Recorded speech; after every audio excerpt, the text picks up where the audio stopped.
রিঙ্কি দেখ দেখ মাম্মা রং চা দিয়েছে, রং চা আমি খাবো না। দেখ সকাল সকাল রং চা দিয়েছে। হ্যাঁ রে রং চা দিয়েছে, দাঁড়া মাম্মাকে ডাকছি। মাম্মা মাম্মা মাম্মা মাম্মা নাস্তা দাও, নাস্তা দাও।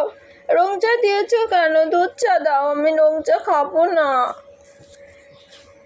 বাবা আনছে, দাঁড়াও একটু দাঁড়াও, নাস্তা নিয়ে আসছি, দাঁড়াও বানাচ্ছি নাস্তা। এই পিঙ্কি পড়িয়ে তোরা কি একটু ঘুরতে যাবি না? চল যাই।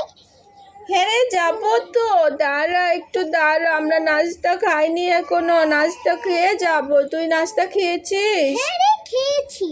আচ্ছা একটু দাঁড়া, মাম্মা নাস্তা বানাচ্ছে, নাস্তা খেয়েই যাবো। চল তাড়াতাড়ি একটু খেলবো, মজা করবো, আইসক্রিম খাবো। তাই? আচ্ছা আচ্ছা দাঁড়া দাঁড়া যাচ্ছি।